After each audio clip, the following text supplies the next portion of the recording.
RBSE board class 10 subject math और प्रश्नावली 6 त्रिभुज की है। हम इस प्रश्नावली से संबंधित सभी प्रकार के महत्वपूर्ण प्रश्नों को हल करेंगे अभी यहाँ, और ये परीक्षा की दृष्टि से काफी इम्पोर्टेंट प्रश्नावली।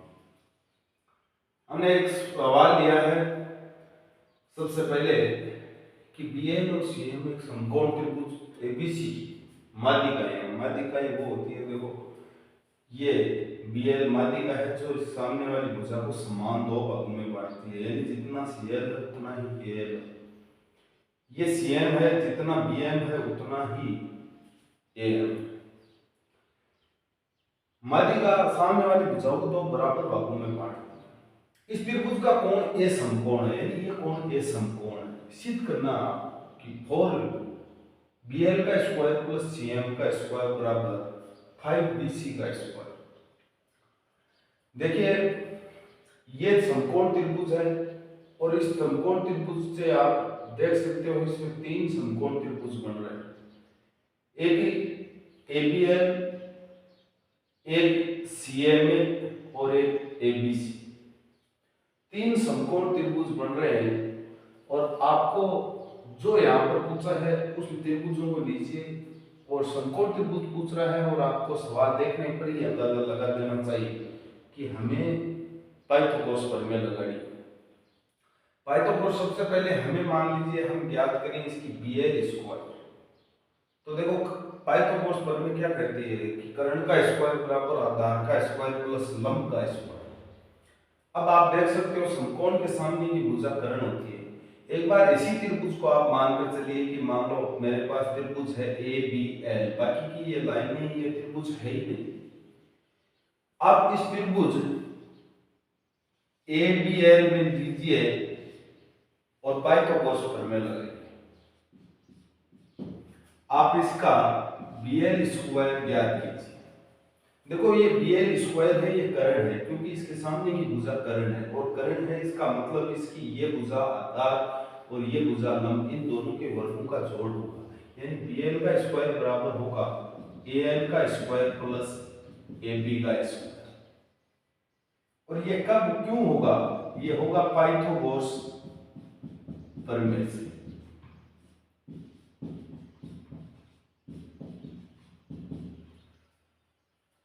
अब देखिए यहाँ पर आप जैसे भी देख रहे हो कि इसमें AL स्क्वायर की कहीं जरूरत ही नहीं पड़ी, तो इसको बदल दीजिए। आप बदल सकते हैं, क्यों? क्योंकि देखो AL और CL बराबर है, लेकिन हमें तो CL की भी जरूरत नहीं। तो आप इसको लिख सकते हो, मान लीजिए ये पूरी भुजा ऐसी 2 है, इसका मतलब ये 1 हो गई, ये भी 1 हो गई, और ये आप इसका ये अनुमान कर सकते हो कि AL है वो AC की आधी है, यानी AL बराबर AC बटा 2 और CL बराबर भी AC बटा 2। तो AL बराबर AC बटा 2, यानी AC की दुगुनी या AC की आधी है। और तो इसकी जगह आप लिख सकते हो BL स्क्वायर बराबर, यानी इस AL की जगह आप लिख दो AC बटा 2 का स्क्वायर प्लस AB का स्क्वायर। अब देखो BL स्क्वायर बराबर AC का स्क्वायर हो गया AC स्क्वायर, 2 का स्क्वायर हो गया 4 और AB स्क्वायर बटा 1। ये 4 है, इस पूरी को 4 से गुणा कर दोगे तो ये नीचे से 4 हट जाएगा। देखो 4 को इससे BL स्क्वायर से गुणा करोगे तो ये आएगा 4BL स्क्वायर। 4 को इससे गुणा करोगे तो ये 4 कैंसिल हो जाएगा, यहाँ पर बचेगा सिर्फ AC स्क्वायर, और 4 को इससे गुणा करोगे तो ये 4AB स्क्वायर, और इसको समीकरण फर्स्ट नाम लेकर लिख दीजिए। अब अपन फिर दूसरी समीकरण में चलेंगे। देखो यहाँ पर अपने को चाहिए CM स्क्वायर इसके योग में, और CM स्क्वायर चाहिए तो आप देखो इसका त्रिभुज लीजिए, ये CMA, यानी त्रिभुज CMA में वही पाइथागोरस प्रमेय लगाओ जिसमें CM स्क्वायर क्या है, आपको क्या लग रहा है? कर्ण है। समकोण के सामने की भुजा क्या है? कर्ण। तो CM स्क्वायर बराबर AM square plus AC square, क्योंकि ये बड़े वाला त्रिभुज है। देखो ये AC स्क्वायर आधार, ये AM स्क्वायर टर्म। अब हमें यहाँ पर भी AM स्क्वायर नहीं चाहिए, कहीं दिख रहा है कि आपको इसमें नहीं है, तो इसको भी आप बदल देंगे। तो देखो इस AM है, जिस प्रकार से हमने AM बराबर AC बटा 2 लिखा, वैसे ही AM बराबर AB बटा 2 लिख सकते हैं। तो लिख दीजिए CM स्क्वायर बराबर AB बटा 2 का स्क्वायर प्लस AC का स्क्वायर। देखो फिर आगे सरल कर देते हैं, AB का स्क्वायर हो गया AB स्क्वायर और 2 का स्क्वायर हो गया 4 और AC का स्क्वायर। ये 4 है, ये फिर नीचे आ रहा है। जिस प्रकार से हमने यहाँ से 4 को हटाया था नीचे से, उसी प्रकार 4 को गुणा करने पर यहाँ से भी हट जाएगा, यानी 4CM स्क्वायर बराबर AB square plus 4AC square. और ये समीकरण सेकंड।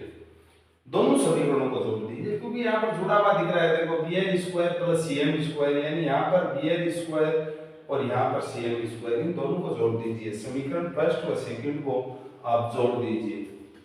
तो देखो यहाँ पर लिखता हूं मैं, समीकरण फर्स्ट व सेकंड को जोड़ने पर, तो देखो यहाँ पर आपका जुड़ रहा है 4BL square plus 4CM square बराबर,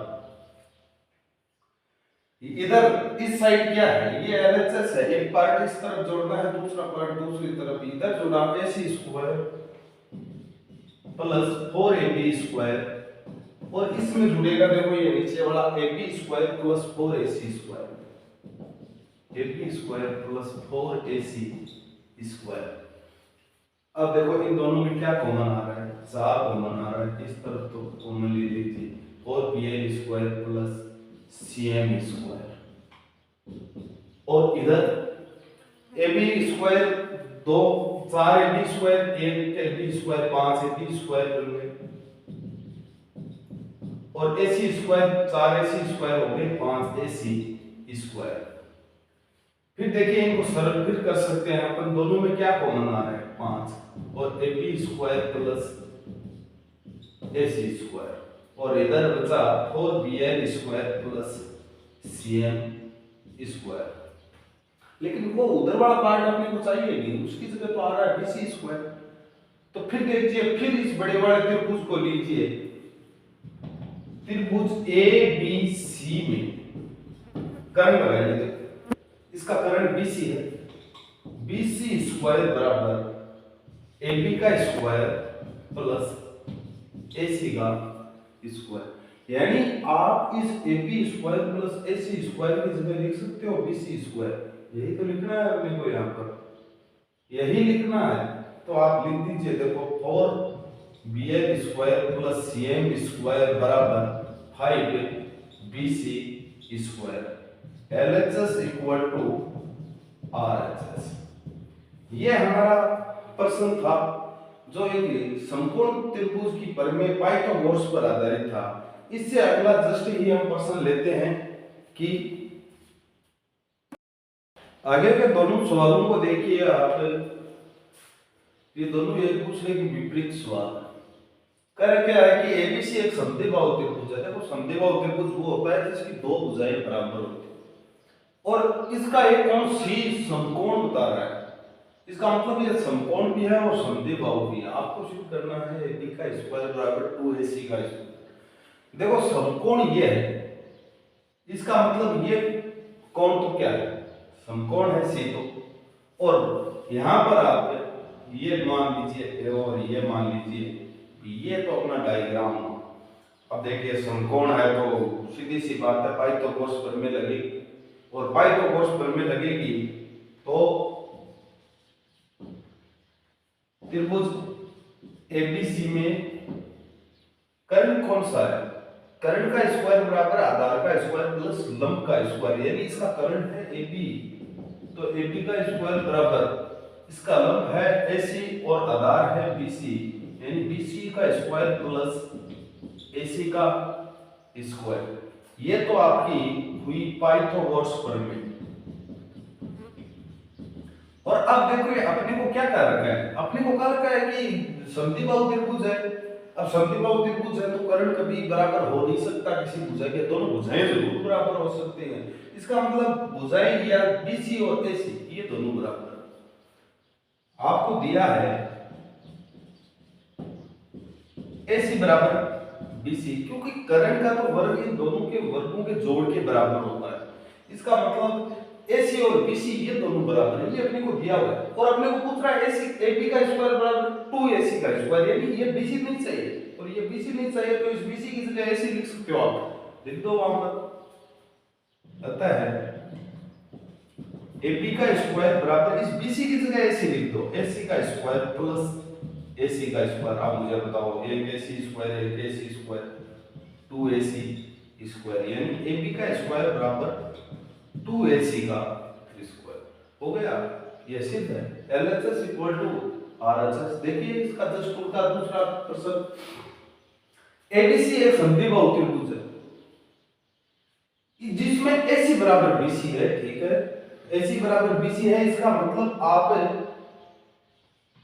ये AC और ये बिंदु B BC, यानी इसका भी शीर्ष समकोण है। समकोण का तो अभी अपने को डिसाइड ही नहीं करना है, समकोण तो डिसाइड करना है बाद में। तो देखो इसकी दो भुजाएं बराबर हैं, AC और BC बराबर दे रखी है और आपको दिया हुआ है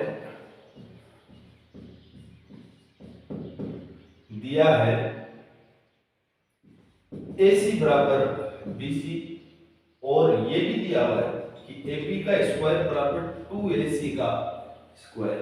अब मुझे ये बताइए आप कि मैं इस 2AC को स्क्वायर को दो टुकड़ों में तोड़कर लिख दूं, AC का स्क्वायर प्लस AC का स्क्वायर, और यहां से देखिए AC बराबर BC, तो इस एक AC स्क्वायर की जगह BC स्क्वायर लगा दो, तो AB का स्क्वायर बराबर BC का स्क्वायर प्लस AC का स्क्वायर। अब ये बताओ ये प्रमेय क्या कर रही है, ये प्रमेय क्या कर रही है, ये प्रमेय कह रही है कर्ण का स्क्वायर बराबर आधार का स्क्वायर प्लस लंब का स्क्वायर। और अगर ऐसा कह रही है तो ये समकोण त्रिभुज में संभव है, तो इसका मतलब ये समकोण त्रिभुज है। पता है त्रिभुज ABC समकोण त्रिभुज है जहां कोण C बराबर 90 डिग्री। ये दोनों प्रश्न है काफी हद तक एक दूसरे के विपरीत है, लेकिन बहुत ही अच्छे शानदार प्रश्न है।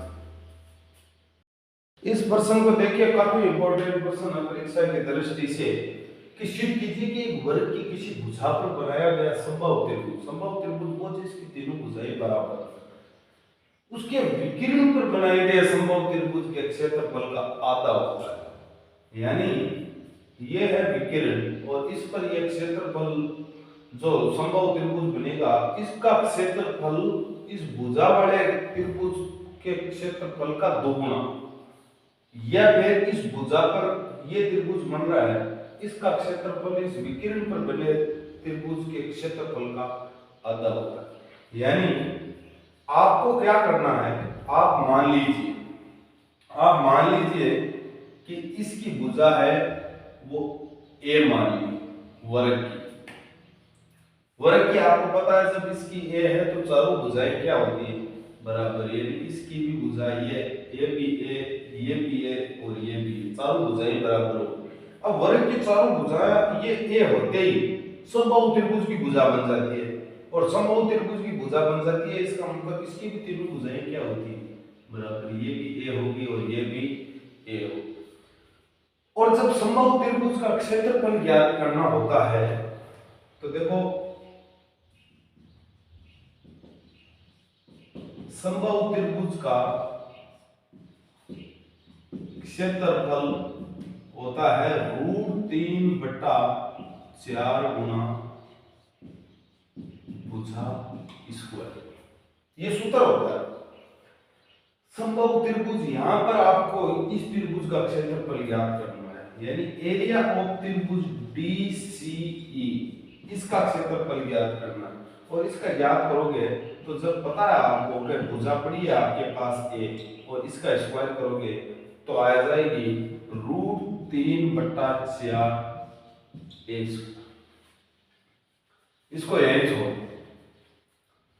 फिर देखिए इस बड़े वाले त्रिभुज को देखिए विकर्ण पर बनने वाले त्रिभुज, विकर्ण पर यह त्रिभुज बन रहा है ACF और आपको आपके पास इसकी कोई भी भुजा नहीं है। और जब भुजा नहीं होगी तो क्षेत्रफल नहीं ज्ञात कर पाएंगे, लेकिन आप इसकी ये भुजा ज्ञात कर सकते हो AC। तो ये क्यों ज्ञात कर सकते हो? क्योंकि वर्ग के चारों कोण होते हैं समकोण, और जब इसकी समकोण होते हैं तो ये है इसके सामने की भुजा कर्ण, और कर्ण है इसका मतलब इसका ये दोनों भुजाओं के वर्गों का जोड़ इसके वर्ग के बराबर होगा, यानी वर्ग का विकिरण AC स्क्वायर बराबर होगा AB square plus BC square, और AC स्क्वायर बराबर AB का मान है A स्क्वायर और BC का मान भी A स्क्वायर, यानी 2A स्क्वायर। आपको मान ज्ञात करना है AC का, इसका मतलब 2A स्क्वायर का मान ज्ञात करो रूट का, तो √2 और A स्क्वायर बाहर आ गया, यानी आप इसको ऐसे लिख सकते हो A√2। अब जब ये भुजा आ गई आपके पास A√2, तो ये भुजा है तो बाकी की भुजा भी सेम ही, और जब सेम है तो आप इसका क्षेत्रफल ज्ञात कर सकते हो।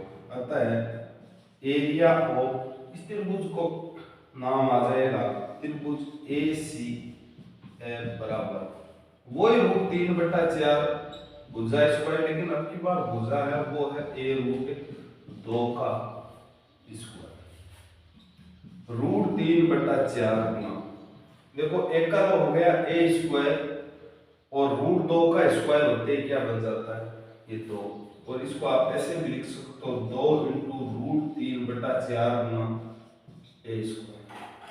अब मुझे ये बताइए आप एरिया ऑफ त्रिभुज ACF बराबर 2 गुना इसकी जगह क्या लिख सकते?